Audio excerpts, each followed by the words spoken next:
started. And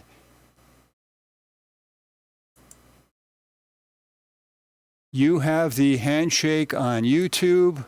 You have the handshake on Twitch. Waiting for the handshake from Facebook.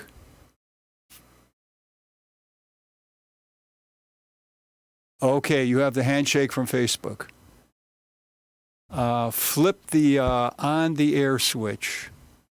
Waiting for the red light. Red light is on. Put the clapper in front of your face. When you hit the clapper, you're on the air. Take my mask off.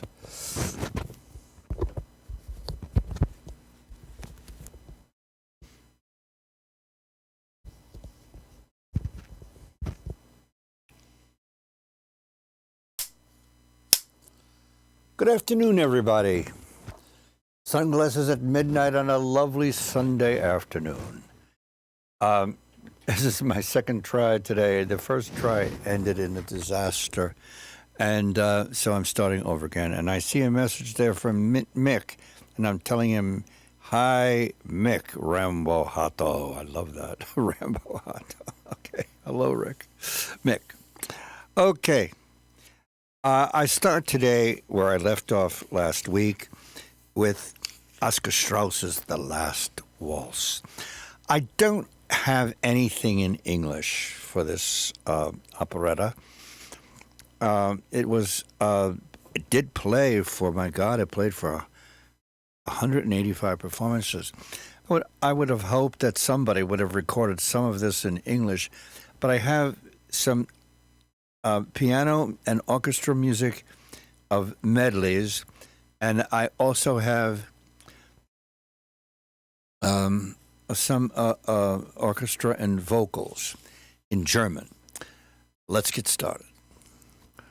I got all of this Last Waltz stuff from YouTube, and as I'm getting older, I forget to do things and such as forgetting to write down who's doing what. Okay, but here it is anyway. A medley from The Last Waltz.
Yeah. Well, you must have noticed there that on the recording that the orchestra playing was the Hackelberger Orchestra. I think the recording was made back in 1921. Anyway, more this time, Edwardian pianist is playing a medley, and you'll see some pictures of Edwardian pianist ladies, and also I think a picture of Oscar Strauss. Let's go.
Yeah. Uh, that was fun. You know, I've tried to find out who the Edwardian pianist was, and searched it out on the computer. And I am an old man, and I don't know where I'm going sometimes on the computers, but all I found was just a whole bunch of photographs of lovely ladies playing the piano. So maybe the Edwardian pianist was many ladies. I have no idea. Anyway, it's fun to hear that. One more from the Last Waltz. And this is an orchestra. I do not know who the singers are. I do not know the orchestra. I forgot to mention it, write it down. And so we'll hear it and we'll enjoy it.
Exzellenz, wir staunen selber, doch der Graf, will sein Leben bis zum letzten Rest genießen.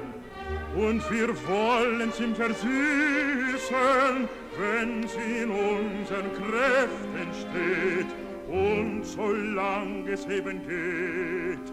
Kapitän, Sie sind natürlich ebenso die Kameraden, herzlichst von mir eingeladen. Man ganz von Moos und singt ein Fall, es wird getanzt von jedem Fall. Herr Kapitän, wir finden schön, mit uns noch auf den Ball zu gehen.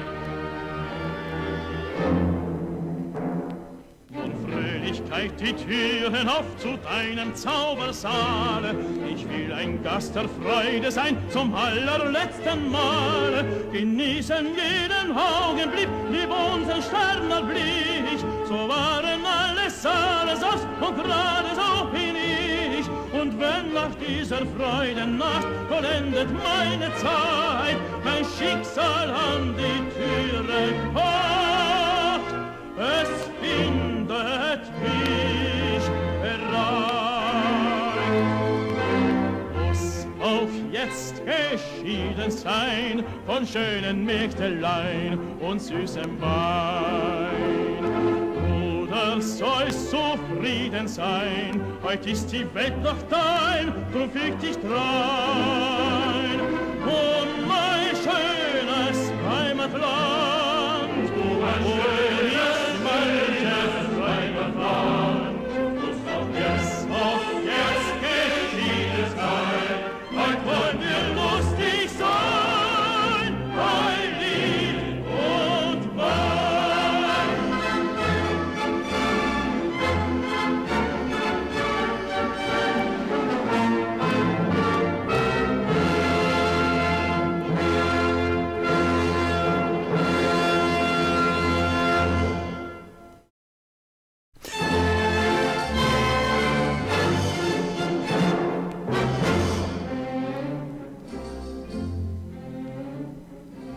Tanze, Vera Elisabetta, tanze, Vera Elisabetta, tanz und zeig dein strahlendes Gesicht, einfach nur glauben, was dein Spiegel zu dir spricht, und tanz und sprühe, Vera Elisabetta, sprühe, Vera Elisabetta, zeige alles, was immer mir riecht, was ihn mitteilt, was ihn berauscht, was ihn erschrickt.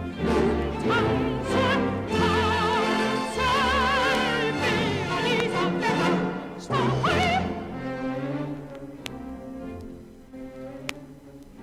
Spiegel, silberner, blanker Heichler, bösester Lügner, feinster Schmeichler, hast uns so oft belogen, hast uns so oft betrogen.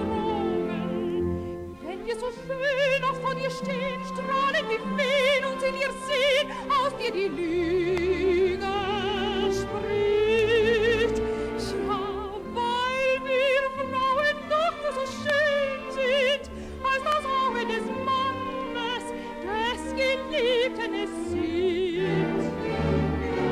Tanze, Elisabetta, tanze, Elisabetta, tanz und zeig dein strahlendes Gesicht, ein Tanz und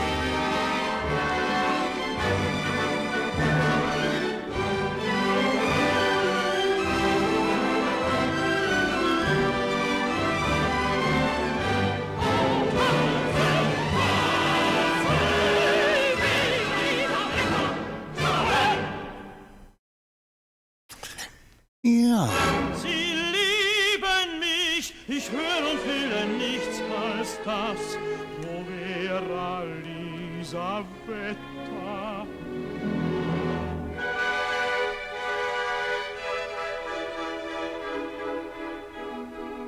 Draußen läuft das Leben mit tausend Stimmen nicht, mit tausend weißen Armen wird es kommen nicht. Siehst du die Strahlen, Wo schweig ich dann mit Hören, die Drohnen, die Stört ich wieder stehen, der Verhalten singt sein Wärmelied, so lobend und so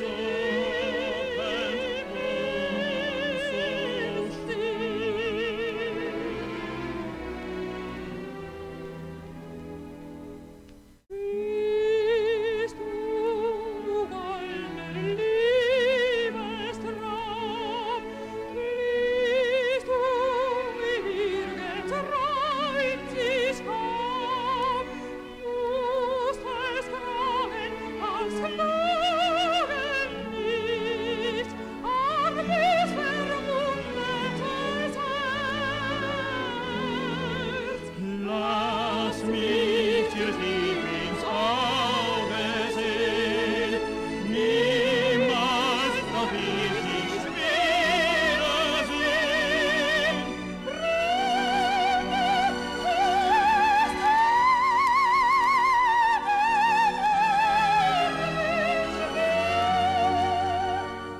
Armes, verwundetes Herz.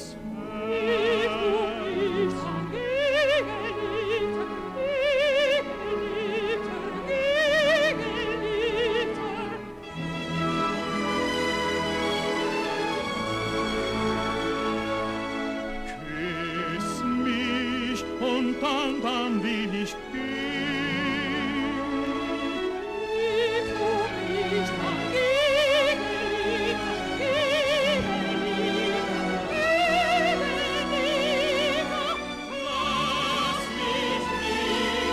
verwirren sehen.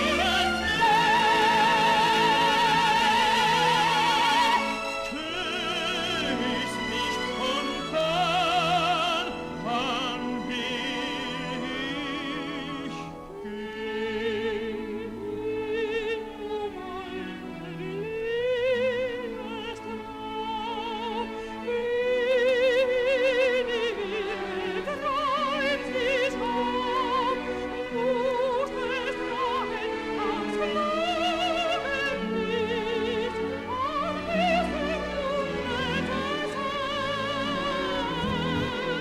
Schweig still, mein Herz, es muss geschehen. Niemals sag ich sie wiedersehen. Brennen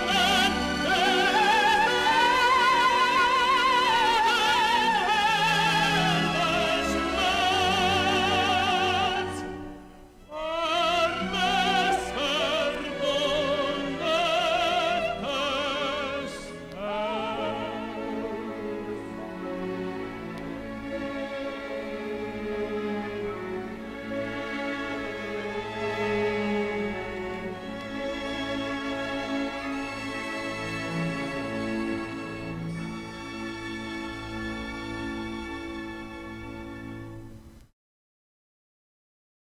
Lovely. Absolutely lovely. Now, I would like very much to spend more time on the last one. As I've said many times, I love Viennese Operetta. Anyway, that is a lovely one. And I wish I knew who was singing and what orchestra that was, but I messed up. I forgot to write it down, and I forgot. So, now, after the last waltz was a short-lived little 5 performance, Three Musketeers. Musical costume play, operetta in 2 acts, book, music and lyrics by Richard Temple. Well, anyway, I have nothing from it. But then came Shuffle Along. And the music of Shuffle Along could hardly be any different from The Last Waltz. Eubie Blake, Noble Sissle. Let's get started. I have something wonderful for you here. So let's get started with Shuffle Along. Shuffle Along was produced in 1921, and it was an unexpected success. It was an all-black show written by black writers, and it had a score by Eubie Blake and Noble Sissle. Eubie Blake was a famous ragtime pianist, and Noble Sissle was a pretty famous black band leader, and they were both very successful on their own. But the important thing about Shuffle Along is it premiered uptown, since it couldn't get a theater in the Broadway section, and soon it became a smash hit. And white audiences came to Shuffle Along in droves. It was partially something called slumming, where whites would go up to Harlem, for example, or they would go to poorer neighborhoods than they were used to on the East Side. But they found Shuffle Along really an exciting show, and one reason is that although there were some stereotypes in it, it really dealt with blacks as quote-unquote normal people. And it had love scenes between the black performers, and that was also something unusual for performers, and it really broke a lot of racial barriers at the time. Yeah, so that's a little story about Shuffle Along that I got from YouTube. I have some more. There was a revival of YouTube several years ago with Audra McDonald. Here's, I think, some opportunity for you to check this out. Now, a new show is opening on Broadway that is part homage to an old musical with an historic role for black performers, and one that also included a very complicated racial legacy. That show is now being reinvented. Shuffle Along debuted to generally strong reviews last night. Jeffrey Brown has the story behind a show that was years in the making. Just one song, I'm Just Wild About Harry, would last, largely because Harry Truman adopted it years later. Almost everything else about Shuffle Along, the 1921 Broadway musical, written, performed, and directed by African Americans, was forgotten. And George Wolfe, one of today's leading theater directors, told us that he found that hard to accept. We spoke at Broadway's famed Sardi's restaurant. Shuffle Along was the first time there was a women's dancing, hoofing chorus. And I went, why isn't this discussed? And then I went, so this altered the American musical. And then I realized it was the first jazz score, which then introduced syncopation into the American musical. Here we come! We know about West Side Story, but we don't know anything. We didn't even think to include Shuffle Along in this conversation. Wolfe has now created something new, titled Shuffle Along, or the making of the musical sensation of 1921 and all that followed. A musical, that is, about the musical, that Wolfe hopes continues a conversation begun by the original show's creators. So it isn't just how do we present blackness on the American stage. I think it's more interesting, how do we present who we are in our myriad facets by being black, by being American, by being Southern, by being Northern. So they're trying to figure out all these things, not in a calculated way, but in the most natural expression of who they are, which is their art. The new musical features an all-star team of talent, led by six-time Tony winner Audra McDonald, who plays Lottie G, the actress who starred in the 1921 production. It's choreographed by Savion Glover, the renowned tap dancer and creator of the 1990s Bringin' Da Noise, Bringin' Da Funk. He, too, took on the project with a sense of mission. I don't think anyone has a choice to walk out of that theater, not knowing something that they didn't come in with.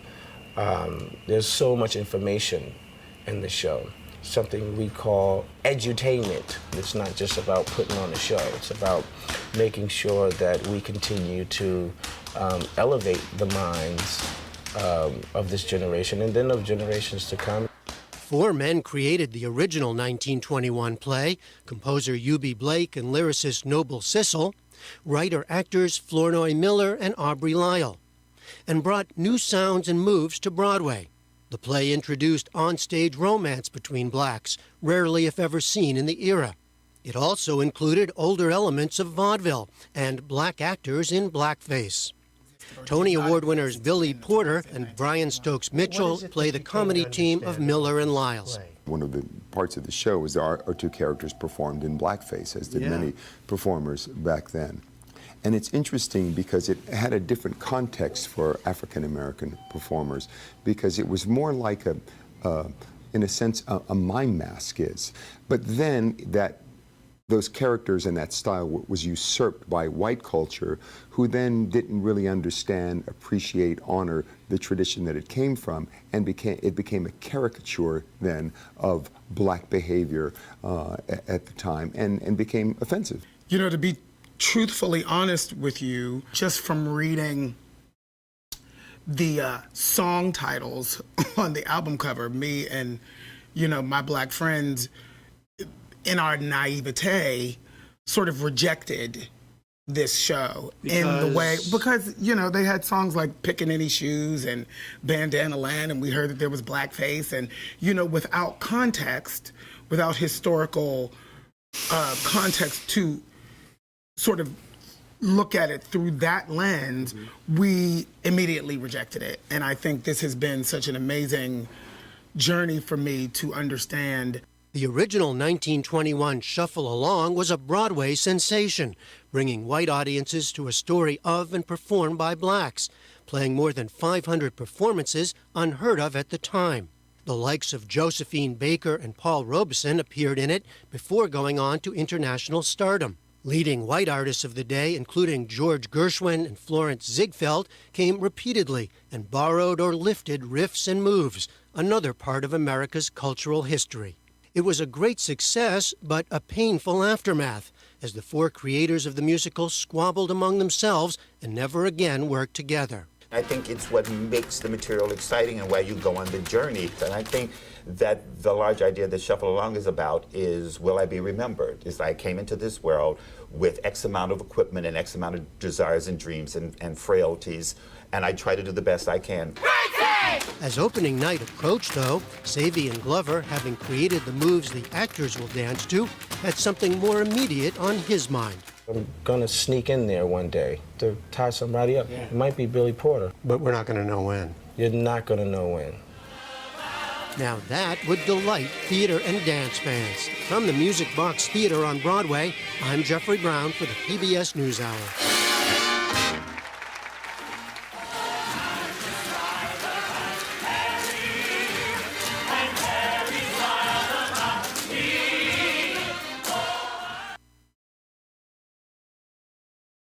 Okay, well, that's the end. That's Judy Woodruff from the PBS Hour. She's still on the air. Well, I can't get this off. Wait a minute. What's wrong here? Yeah, there. So, I love that little, what do you call it, documentary, okay. Boardman says something about the Shuffle Along that I'd like to read to you. That's not too great, but I still want to read it. The show had been put together after a chance meeting in Philadelphia by two black teams, Noble Sissle and Eubie Blake, and Flournoy Miller and Aubrey Lyles. An angel was found and limited amount of money made available. For costumes, they purchased clothes from a folded show, Roly Poly Eyes. The scenery was minimal. By hook or crook, the company managed a series of one-night stands in New Jersey and Pennsylvania, always a step or two ahead of a foreclosure, until it was felt the show was ready for New York. Although blacks had performed on Broadway and all Negro shows had played in principal houses, in some respects there was more discrimination after the war. What a tragedy. All the show could book was a dilapidated theater, far from the main Broadway crowds. First-nighters were probably reminded of the past pot of an old Williams and Walker and Cole and Johnson shows. Steve Jenkins and Sam Peck, partners in Jimtown grocery store, are rivals for the mayoralty. Though each has assured the other he will be the winner's chief of police, Jenkins, helped by a sharper campaign manager, wins. True to his word, he appoints Peck chief of police. But Peck soon realizes he has nothing to do, and the two fall out. Their corruption and inefficiency, topped off now by their noisy squabbling, are too much even for the lackadaisical Jimtown. Harry Walton announces he is a reform candidate, and every what is that word? And every citizen responds. I'm just wild about Harry. Okay. Now, let's get on with a few more. I have some more stuff about Shuffle a Little. Yeah.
Yeah.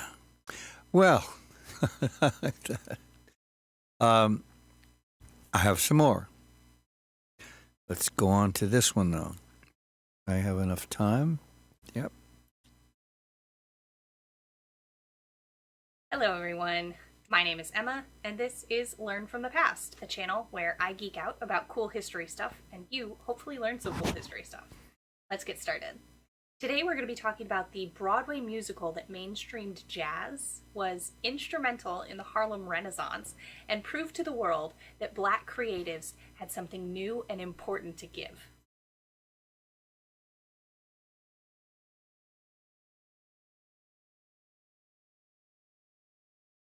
In the first decade of the 20th century, Black musicals, heavily based in minstrelsy, were very popular, but the deaths of multiple huge stars all at once between 1908 and 1910 left a dearth of talent that lasted a decade.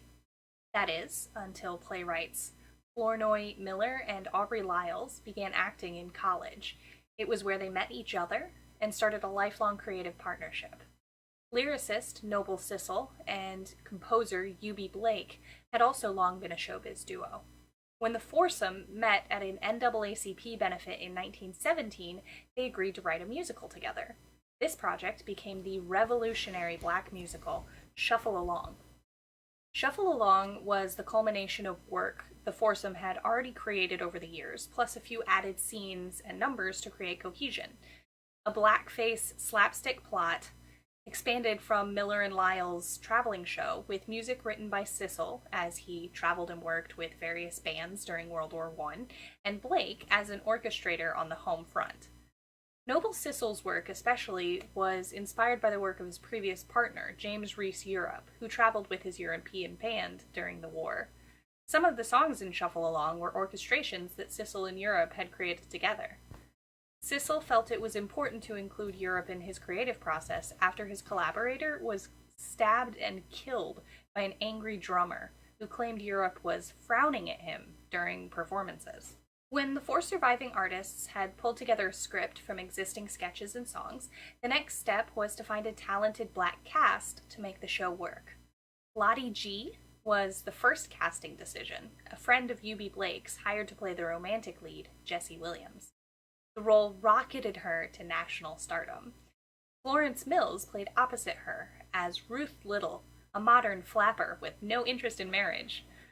Ruth's song, I'm Just Simply Full of Jazz, was the most modern in the show, and the popularity of the song influenced the onset of the jazz age in the early 1920s. In 1921, just after opening on Broadway, a very successful Shuffle Along went on tour immediately, casting for extras and understudies to travel the country.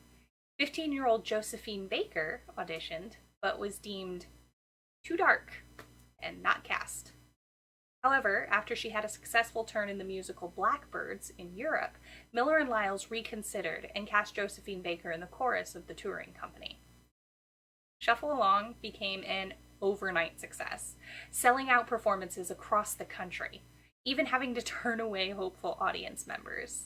When it ended its run in July of 1922, it was the longest-running musical currently on Broadway, capping at 504 performances.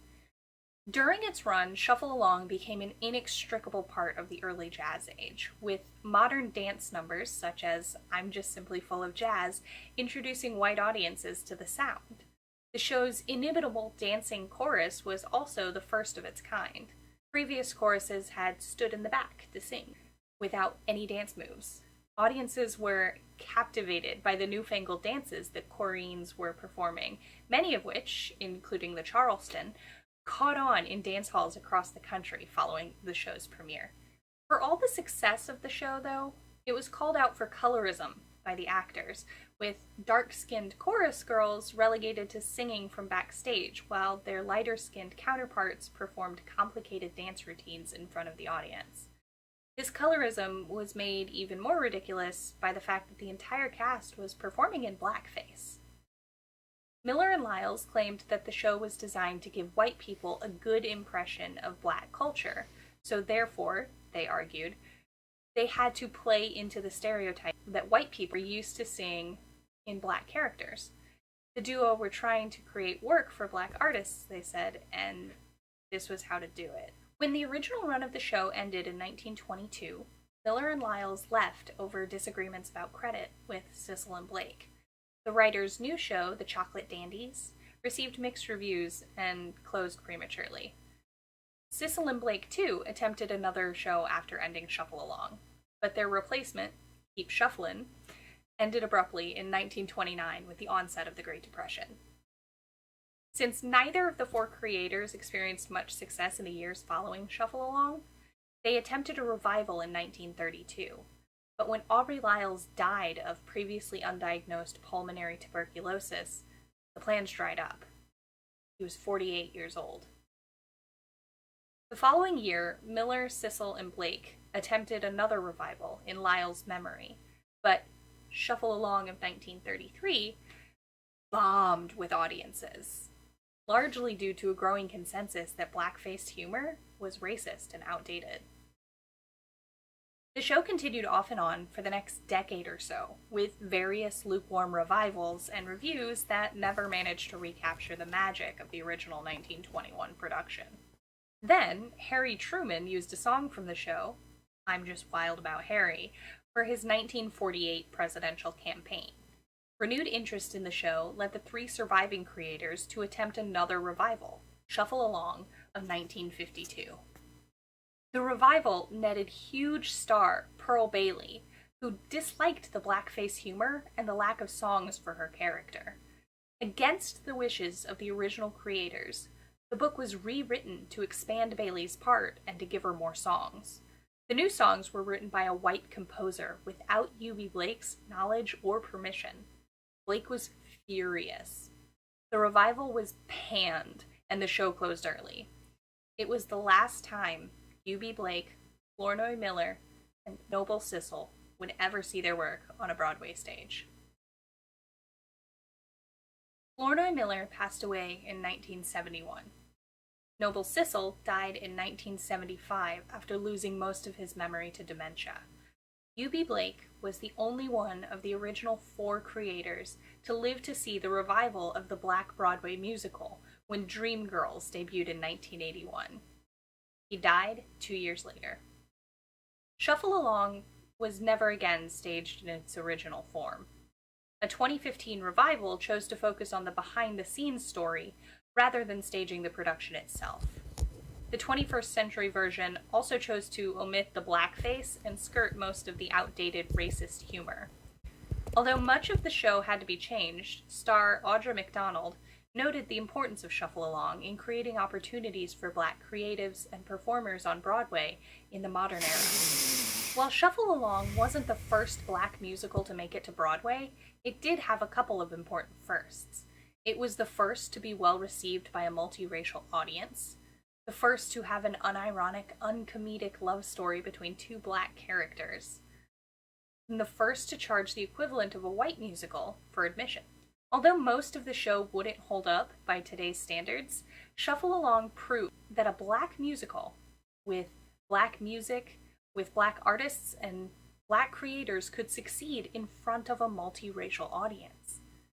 Even though its outdated humor and the resistance to modernizing make it difficult to stage in the 21st century, many of the most important black musicals of recent years owe their success to the earlier success of Shuffle Along, the first proof that black artists could succeed, not by assimilating to white art styles, but by breaking the mold. Thank you so much for watching. If you enjoyed this video, be sure to give it a thumbs up and let me know what you liked about it in the comment section below. If you didn't enjoy this video, give it a thumbs down. Tell me what I can do to improve. If you're interested in more nerdy history content, be sure to subscribe and ring the bell to get notified about new videos, which I post every other Friday. If you're interested in learning more about Shuffle Along and its creation, or if you just want to fact check me, I've cited my sources in Chicago manual style in the description box below. Check it out. Thank you so much for watching, and remember, those who don't learn from the past are doomed to repeat it. So don't doom yourself. I'll see you next time. Yeah, that was very interesting. I love Shuffle Along, and I love all the music from it. And I'm really impressed today to be able to, not impressed, I'm very glad to share with you today some of the documentaries that I found, or whatever you want to call them, that I found on YouTube. And I have one more thing for you. I've got time for it, so let's go.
Yeah, I wish I could go on a little bit longer, but that's it.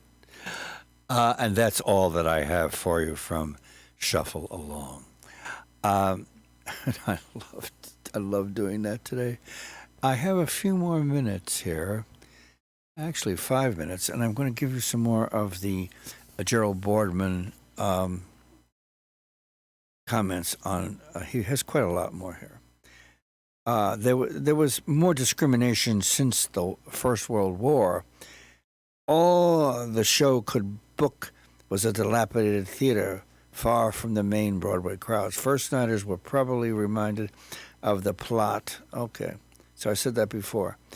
Our rivals and for the mayoralty and the chief of police, but it has nothing to do then corruption and inefficiency. And then Harry Walton, played by a guy by the name of Roger Matthews, and announces he is a reform candidate. And every citizen responds, "I'm just wild about Harry." Jenkins and Peck are given the boat. The book represented no step forward for the musical theater, but the music eventually did. Blake's was a foot-stomping score. Its rhythms provoked an orgy of giddy dancing, and that had audiences about shouting for more tap routines, soft shoes, bucking wings, and precision numbers. The hit, of course, was "I'm Just Wild About Harry." Originally conceived as a waltz, it was much more at home as a fast-moving foxtrot. Romberg and Frimmel tried the same trick for several years, but so innate was the waltz to their thinking that nothing productive resulted. But for Blake, the waltz was alien, and his native rhythms just coming to be understood by the more advanced critics and public, offered the more logical frame for his melodies. Though I'm Just Wild About Harry alone is remembered, the score was a first class all the way, whether in a stunning, ahead of its time love ballad, Love Will Find a Way. It is a beautiful song. I wish I could find it, and maybe next week I'll be able to play it for you. I'm Just Wild, Love Will Find a Way.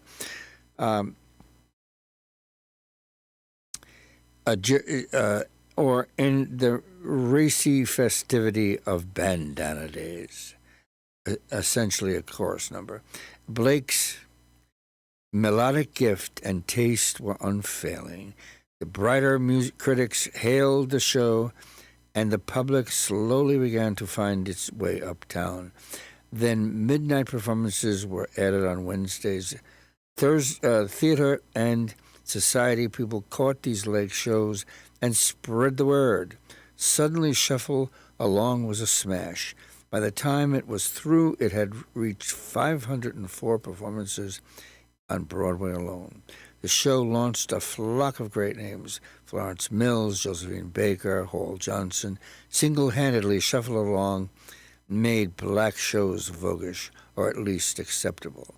A 1951-52 revival with new music and a different plot lasted half a week. 3 more reviews followed. Okay, well, that's enough of that.